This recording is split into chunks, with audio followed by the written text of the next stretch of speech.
Hello guys, once again it's Matt, and today we have another video. Thank you all the members, all the patrons. Make sure to subscribe. We are trying to hit 50,000 subscribers until the end of the year. And let's go guys. So today we are flying out the MIRAGE 2000. It got some changes to its missiles. Obviously the first one is to the magic missile. Obviously they changed the way that heat signature is detected by IR. Not only it can detect the aircraft itself or the heat that it's producing depending on the aspect, it now has another type of detection, which is the plume of heat behind the aircraft of the engine. So afterburners are a little bit more sensitive to the missile. The missile is more sensitive to afterburners, so it can detect it from further away. But with a change in the sensitivity, the missiles are also a little bit more just subject to countermeasures. They like to eat some flares, and the MatAWG 2 is one of them. Here we have the Super 530, which is the second change that was done to the Mirage. The Super 530, actually they changed the way that drag is being done with the aircraft. So basically they changed the drag coefficient of the missile. That means that the missile is producing a little bit less drag, so it has more range, more aerodynamic range, more range in general, so it will have more energy. You can feel that in the first kill that I got there. Just a very good and just easy kill. The second one was, of course, basically any missile can do that. And here you can see the MatAWG 2, you just fire. Of course, it is an F5, but he just fired one flare and he was done with it.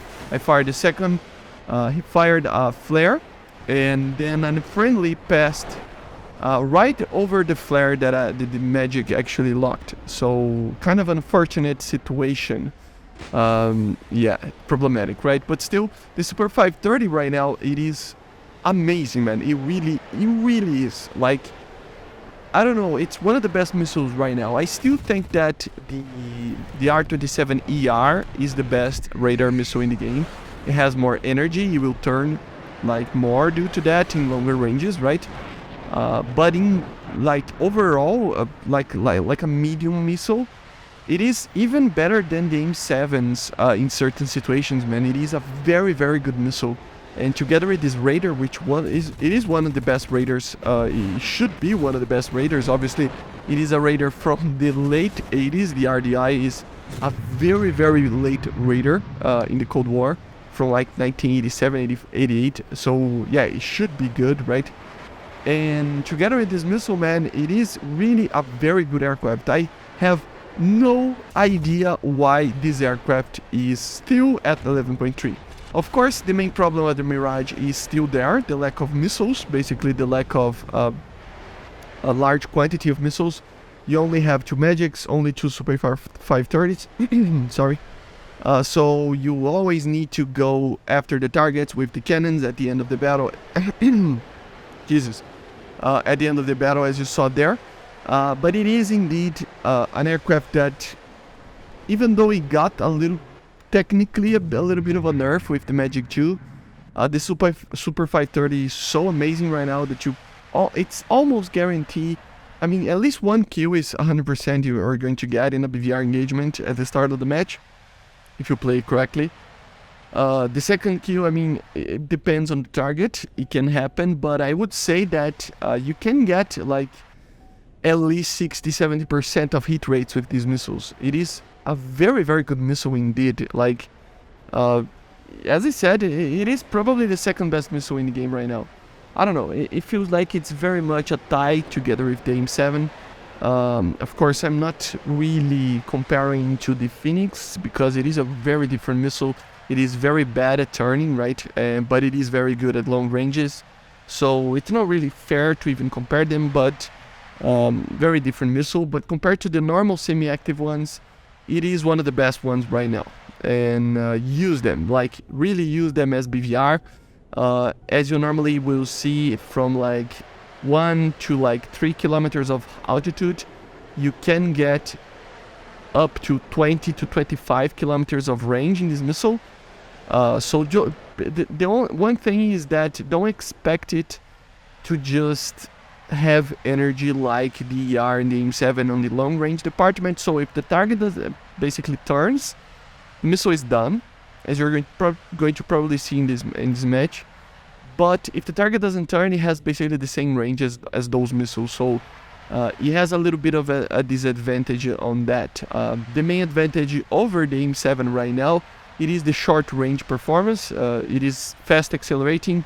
It accelerates a little bit faster than the AIM-7, and also it turns a little bit better. So yeah, I still think that the ER can accelerate a lot more. Obviously the engine is it's amazing, the engine on the R27ER, and with that it can actually go and maintain a good speed. But still, something that you might see happening is this: every single BVR engagement in normal battles happen.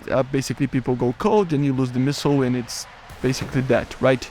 I detected another target here, of course just a 10-kilometer shot, but I don't know, it's just feeling a lot better than it was. I have to actually test the Superfire 530F. They even changed that, and look at these turning capabilities on this aircraft, man. It can like change its direction so quickly that if it was an F-14 or a MiG-23 that has its swept wings or anything like that, it probably would have died for that F-16 because it wouldn't have the time to actually turn, you know. So the Mirage, it really is a 4th generation aircraft, you know. It is a light fighter, remember that. It is still more comparable to an F-16, obviously, and the MiG-29 than something like an Su-27 and F-15. But it's fine with it. It is amazing with its radar and Super 530s. And with the dogfighting capabilities, it really can defend itself, right? As you see, the MatAWG doesn't have a lot of energy, kind of a wasted missile there. But still, the MatAWGs, as I said, they were nerfed, but they're still pretty alright. So don't you worry, just try to avoid shooting at targets that know that you're there. But that's basically for every single missile in the game right now. They changed the way that everything is, and it is a little bit more realistic, but you can feel it as a nerf. As a normal player, if you're playing it, you will feel it as a nerf. The missiles are a little bit harder to actually hit. But yeah, I don't know, man. I just love the Mirage. I cannot wait to actually fly a Mirage 2000-5 just for the F-Fox 3s and the Beta Raider, right? It would be very, very cool. Even though I know some of the other aircraft will be kind of superior, having that would be pretty cool. But anyway, this was it, guys. Let me know in the comments what you think about the Mirage. It is an amazing aircraft that needs a new BR, but let me know in the comments what you think about it. And look at this magic kill, amazing kill. Anyway, hope you enjoyed. Make sure to subscribe, and bye. See ya.